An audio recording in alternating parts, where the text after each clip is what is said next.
evening's performance contains mild peril on account of the 24-hour clock. For context, I'm presently here with you reading this. And presently, you shall be elsewhere. And when you are there, you shall refer to where you are as here. So what are you doing here? I've no idea what I'm doing here, or what use it will be. So I could simply have read a poem what I wrote, but instead I'm going to get all classically etymological on your ass. It's going to be epic. Or perhaps actually more of a light dramatic entertainment, a kind of temporary amusement or diversion that contrasts with what goes before or after. Some qualifying matter, some device, something put in besides. Something restrictive, perhaps not required, given how we're all rather close together, how apposite. And there'll be no need to dash off. Well, not right now anyway. So while we remain, we must remain vigilant for ambiguities, recasting things for preference. As if holding some mark of the interrogative might sometimes be used for sarcasm or for other humorous effect. With friends like these, for example, who needs enemies?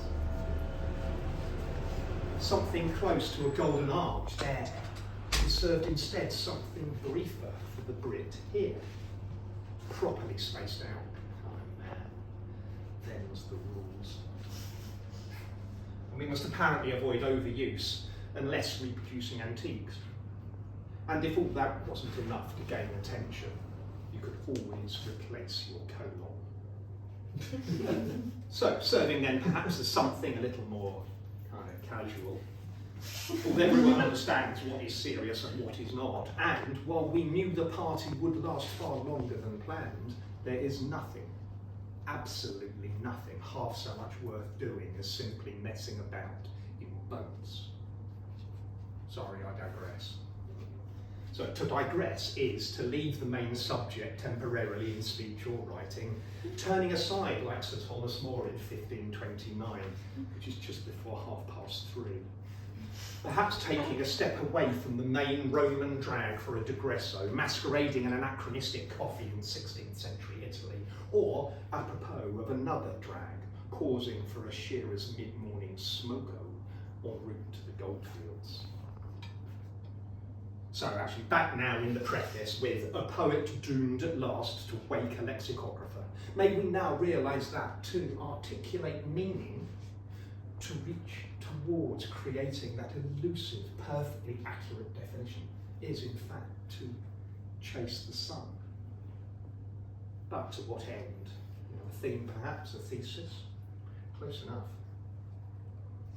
And as that's what my curves are for, might we now gloss or translate, abbreviate or expand, enclosing what varies, hoping as we all do that our endeavour succeeds, saving the squares that are chiefly for comments, corrections, or something from successes, as the Lilliputians rose like one man.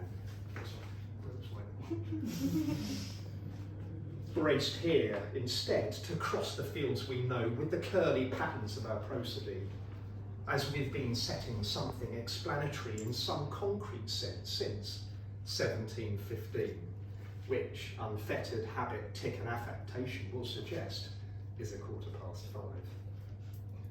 Curves, though, are known from an earlier appearance in transferred reference to Vulcan's horns from 1608, which, contrary to habit, tic and affectation, will here fade and not be repeated.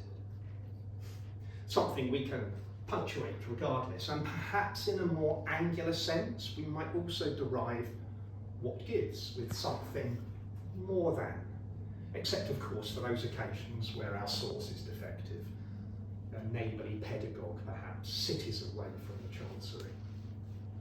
Although, apparently getting my mojo working, while it just won't work on you, is seldom found in its entirety, for some reason. And ships' names, apparently, do not revert to Rome.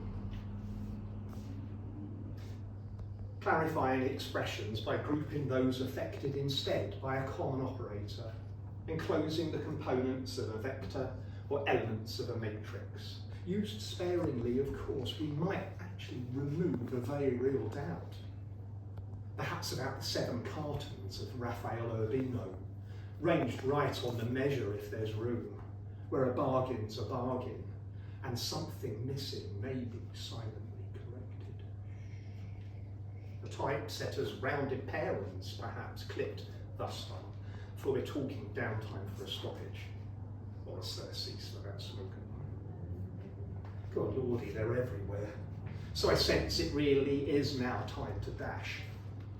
So then, here, now, absent enough for a fully enclosing closing of our edition, date, place and publisher, I'll dash off my closing instead with something reduced to its smallest intelligible unit, enclosed as Tyrrell, S, or rather instead, perhaps more fittingly for here and now in the parenthesis of our collective curves, as X, Simon, sick. And now that we've used our hiatus of an interlude to put in our besides in the shared safety of this space, let us together instead break free of our brackets, taking with us all we have here done without injury, to voyage the meteor bearing those Vulcan swarms and properly chase the sun.